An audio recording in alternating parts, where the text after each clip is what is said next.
the Tutto. I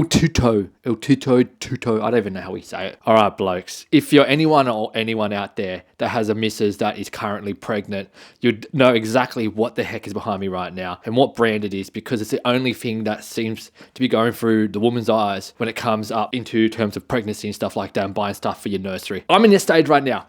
Here it is. Little Chichi is sitting in our room. Look how bloody big it is. I'm sitting on the floor right now looking at it. But this is the Tutto Henry or Tutto Henry, whatever you want to call it. All I know is it's a bloody expensive rocking chair, which costs about $1,000 delivered to your place around, well, for me, it was in Sydney, but I don't know where else around Australia, but you can kind of see there it is right there. And for those who are wondering, yes, it is as big as it looks. For someone who's currently planning their nursery, it really shocked me about how much room I do not have now in this room. I'm going to give you a little bit of a review about it today, and you blokes can make your own decision if you feel like it's worth it in your nursery or not. Now, the first thing we probably should talk about is the actual assembly of this product. Now, I'm going to put on the screen exactly me trying to get this thing out of the damn box. It was an absolute mission. All by myself. I had the missus record me and she was laughing the whole time as I was actually doing it because I was struggling just to get this thing out of the box. I feel like, I'm a decent guy. I can lift some stuff. I do go to gym. I try to lift some weights. For anyone else out there that maybe doesn't go to gym, or you're a woman just trying to set up yourself, bloody hell, I tell you right now,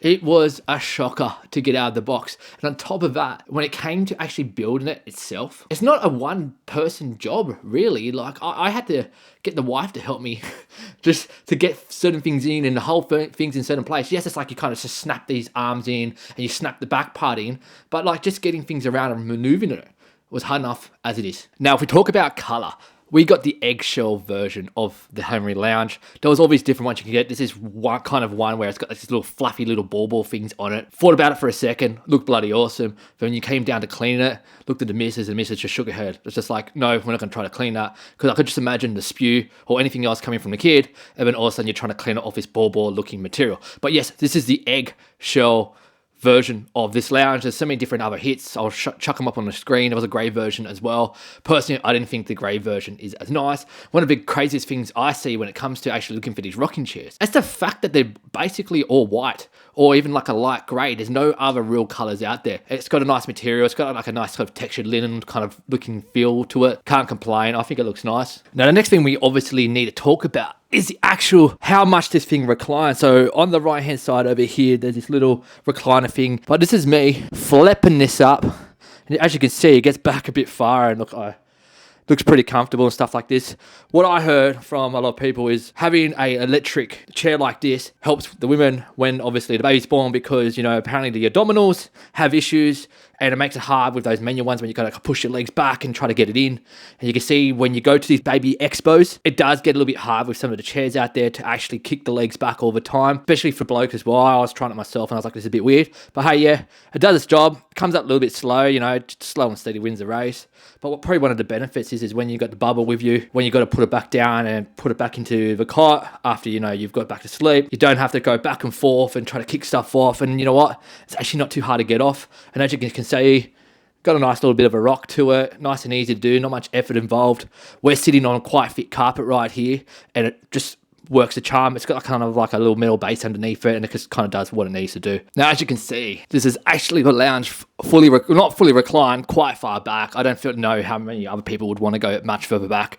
It feels like you're going to fall backwards and go arse over head, but it does go quite far back, and you can kind of see the little legs extend out as well. And then on top of that, obviously the main part of the recliner, the big part at the back I'm kind of trying to point at, also kind of moves back as well. So very, very handy to have. Personally, I don't feel like you go too much further back than this when you're kind of rocking back and forth, but who knows, go for your life. But like, as I mentioned, it takes this damn time to go back in and out. But hey, look, it all folds back in really, really nicely. You can kind of see there, it all kind of folds in, and the fabric's really, really nice. What can you do? It's really good kind of little product, really well made. Doesn't feel cheap. That's probably the one thing that probably people want to ask. No, it does not feel cheap, and no, it does not look cheap. The website doesn't do a good enough job to actually sell it in the first place, because this here is actually really, really, really nice to look at. And a lot of people also don't realize it's actually super duper comfy versus other chairs that we sat on. You kind of fall into it. It gets really comfortable, and I can tell you right now, for those afternoon naps where you're just trying to get away and hide from the kids, this is going to be perfect, because you can rock yourself to sleep just like you would to the baby. You'd be living your life. The question is, should you get one? Well, look, in the end, I personally think, yes, they are on the pricier side, and yes, it is what it is. But when you go look online at other brands out there, they all kind of start a sort of range around the $500 to $800 mark anyway. There are chairs more expensive, but I feel like this kind of comes in a kind of the upper end of the middle kind of price range, and for what you get with it, the quality of the product, how nice it looks, it functions really, really well. They do have heaps of different styles, some a little bit more expensive and others a bit cheaper. This was kind of like the middle price point for the actual product itself. I can't complain. The Tutto Henry or whatever you want to call it is actually pretty cool. Yes, as I said, if you have a small room, it's going to make things a little bit harder, but it is what it is. A lot of us these days don't have massive rooms, so we don't have the opportunity to, I guess, use it to its full potential. As a point of fact, it's actually really, really cool. Should you get it? Totally up to you.